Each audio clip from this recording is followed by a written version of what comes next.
In 1982, the autograph copy of a piano trio composed by a teenage Claude Debussy was discovered in the effects of one of Debussy's piano students. Stay tuned for the mystery reveal. Greetings, music lovers. Rick Ferguson, rickfergusonmusic.com. Great to see you. Thank you for joining me in this video. Feel free to like, subscribe to my channel if you don't already.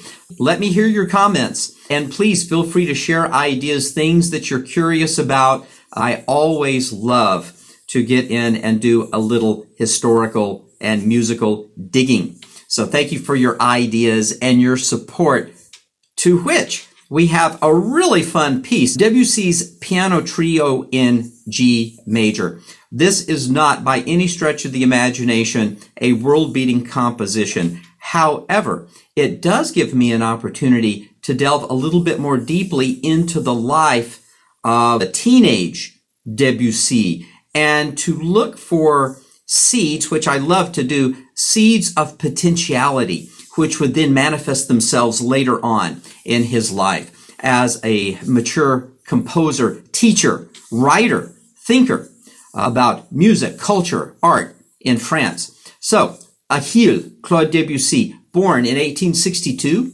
in Saint-Germain-en-Laye and died in 1918 in Paris. Debussy came from rather humble beginnings. When he was very young, he and his parents lived over a china shop that his parents owned. His father, Manuel Achille, never really settled in to a long-term career. He was a traveling salesman for a while, a printer's assistant, a clerk.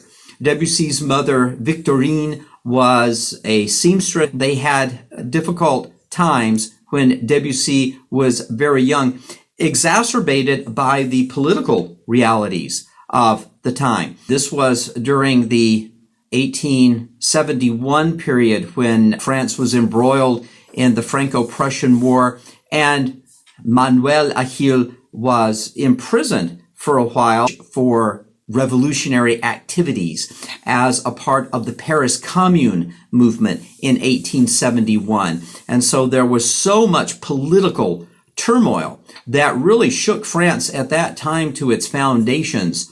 And this was the environment in which the young Debussy was growing up. Claude actually had his first piano lessons in Cannes while living with his paternal aunt, Clementine, who had recently married a rather wealthy man and was able to then support Claude's young growth as a musician and initially as a piano student. Claude later came back in 1871 to Paris and began studying piano with a self-professed disciple, former student of Frédéric Chopin, Madame Antoinette Montet de Fleurville, who was actually the mother-in-law of French poet Paul Verlaine. And of course, Debussy then later set a number of Verlaine's poems to music, some of Debussy's most beautiful songwriting. I found that to be really interesting, a great connection. And Madame Montet then prepared Debussy for entrance into the Paris Conservatoire. Around this time in 1871, also the composers Camille Saint-Saëns, Emmanuel Chabrier, and Gabriel Fauré founded the Société Nationale de Musique.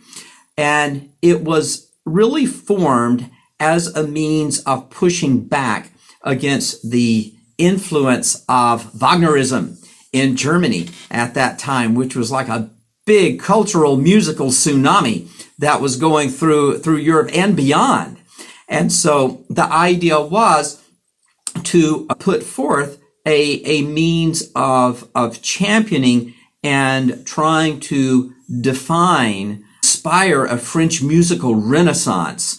And later on, Debussy really would inherit this mantle and take it to a little bit further fruition, although young Debussy was also very taken, it seems, with Wagner's operatic writing. Spent some time in Bayreuth, and apparently Parsifal, Wagner's opera, was very meaningful and special to Debussy throughout his life, and actually had it seems some influence in some of Debussy's stage works. An interesting little tidbit. Debussy entered the Paris Conservatoire to study piano and theory initially in 1872. And he was studying piano with a very well-regarded French pianist, teacher, and writer, and really cultural icon in Paris at that time, Antoine Francois Marmontel. And apparently did very well with Marmontel. By 1874, he was playing Chopin's F minor piano concerto, which is significant work, especially as such a young pianist. And it seems that Debussy was really on track to put together the makings of a virtuoso piano career. However, when Debussy was ready to take his piano exams in 1878, 1879, they did not go as planned. And so Debussy had to go in a slightly different direction. Marmontel at that time saying, and I quote, he, Debussy, doesn't care much for the piano, but he does love music. And so the following year, 1880, Debussy joined the Conservatoire composition class of Ernest Guiraud. Really took off as a composer, as a very young, headstrong, strong-willed composer. In 1883, Debussy won second prize in the Prix de Rome composition. In 1884, Debussy won first prize for his cantata L'Enfant Prodige, the prodigal son, which is a lovely work. I've actually been listening to it recently, and I love the writing so much, and very impressive for such a young composer. Also, at the same time that Debussy was entering in 1880 to the composition class at the Paris Conservatoire, he was hired by the longtime patron of Tchaikovsky, Madame Nadezhda von Meck, to teach her children piano, and traveled with the von Mecks during the summers, during the early to mid 1880s, and traveled with them throughout Europe and eventually to Russia. And this was important for Debussy as a young composer because he then was exposed to and was able to study the music of Russian composers in the latter part of the 19th century. And their music was to have a fairly significant impact on Debussy's thinking about composition, specifically how Russian composers were incorporating modal sounds into what they were doing. And this, I think, really excited Debussy. As a very young composer, Debussy focused primarily on more absolute music with very limited programmatic elements, and that, of course, was to change considerably as Debussy matured. But as a young composer, with a lot of his solo piano works, for instance, we have fairly generic titles: Ballade, Mazurka, Nocturne, those kinds of things. And Debussy was really exploring medieval modes, specifically Gregorian chant. And he began to see what he described as elements of delicate tracery musically in Gregorian chant literature. And he saw, so he said, certain elements of arabesque in this music, which could perhaps provide something of an architect for early 20th century, late 19th century French composers in terms of exploring expanded vistas and gaining a sense of freedom, I think, especially as far as phrasing and melodic construction was concerned. And Debussy also was highly influenced by the music of Gabriel Fauré. And Fauré's language harmonically, while being relatively diatonic, he really was in no way limited just to traditional harmonic relationships. His regular functional harmonies really were not impediment to him at all. And it seems that Debussy was also very influenced by the music of Russian composer Modest Mussorgsky for very much the same reason.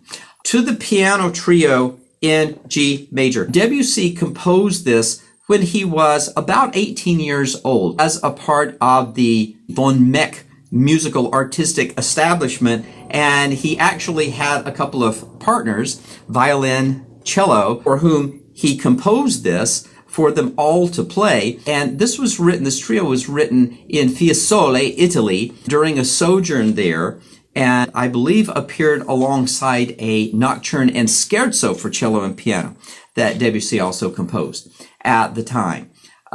And I think it's a great example of how the young Debussy was processing and trying to make sense out of all of the influences he was experiencing. We can hear, or at least I hear a lot of Fauré's music in this trio. It's a 4-movement work.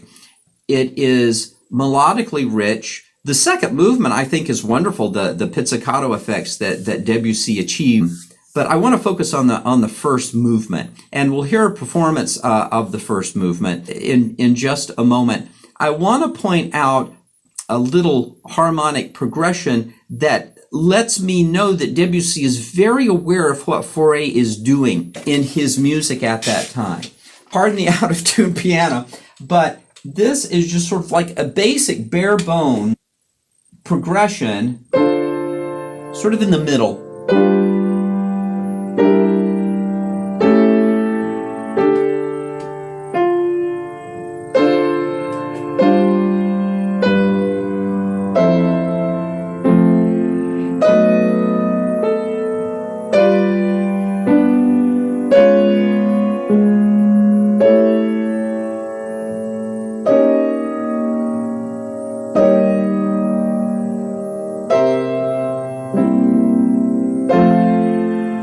If you listen to Fauré's music, this kind of like beautiful transitioning from sound, from harmony to harmony to harmony, creating just a sense of ease and flow and beauty and expression. I love this so much. And I can hear that Debussy is very aware of this and taking that on. So let's listen to a performance of the first movement. I am joined by 2 of my chamber music students, Rob and Diego, and we explored this movement together for several months, and we're actually doing a version of this first movement for flute, cello, and piano.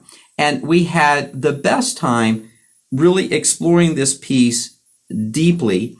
And so I'm very proud of the work that Rob and Diego put into this. And I thought that since this is the work of a teenage Debussy, it would be fun to do this with a few of my students who are about the same age. So let's hear the first movement of Debussy's piano trio in G, this version for flute, cello, and piano. Enjoy.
So such beautiful music and wonderful work. Thank you, Rob and Diego. I really enjoyed exploring this movement with you. There are a couple of reviews, and then I'll get to the mystery part of this as well. There are a couple of reviews that I found to be really sort of fun and interesting. One coming from New York critic Harold Schoenberg in 1984. Let me read this to you. The Debussy piece is juvenilia.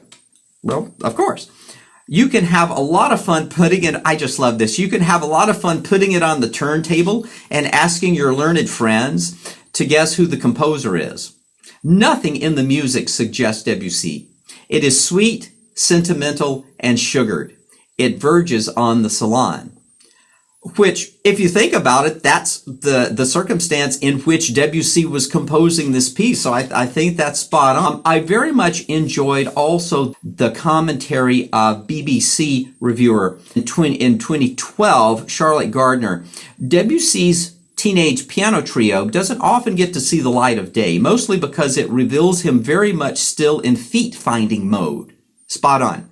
Still, it's an enjoyable listen, and it's interesting to compare its, I was remarking on this, its pizzicato second movement with that of the Debussy Quartet, and a good performance can make much of the work's smoochy romantic leanings, the high beauty of many of its passages, I totally agree with that, and its light, clear textures. And there we get back to effortlessness that we find in so much of Fauré's music, and how that had a wonderful impact on the young Debussy. So finally, let's talk about the circumstances in which this piece was discovered. As I said at the beginning of the video, this autograph was believed to have been lost. It was discovered in 1982 in the effects of pianist, teacher, writer Maurice Duménil, student of Debussy. Duménil studied at the Paris Conservatoire with Isidore Philippe, but then also studied for years with Debussy and extensively in Europe and the U.S., and is known and eventually settled in the U.S. He actually is best known for two books that he wrote, How to Play and Teach Debussy, and then Claude Debussy, Master of Dreams. And so in terms of continuing the legacy of Debussy's piano teaching and discussion about Debussy's keyboard style, these books are actually very valuable, historically and practically. First edition of this piano trio was published, I believe, by Henley. I have the Henley edition in 1986. Performance time for all four movements is, fairly substantial. It's 20 to 25 minute work depending on the performance. So you might want to go check this out. It really is a fun, very pleasant listen. And if you listen to it from the context of the 18-year-old Debussy, I think then that provides some helpful context. And I hope that this video has provided some helpful context and piqued your interest a little bit in the music of the early Debussy. I wanted to also mention two other videos, one being Frédéric Chopin and the Swiss Connection, a very similar story about one of Chopin's autographed manuscripts having been lost, it thought, for years, but finally saw the light of day in the 20th century. And so you could look at that video. And then also one of my mentors, Mr. Ericourt, and the theory of the half circle. And I talk in that video about Debussy's compositional style, but also specifically his phrasing mechanisms, and how Mr. Ericourt, who was a protege of Debussy, really went about explaining to me how that phrasing mechanism worked. So thank you for joining me. I hope you've learned a little something. I've certainly enjoyed doing this. Feel free to like, subscribe, and take care. We'll see you soon. Bye-bye.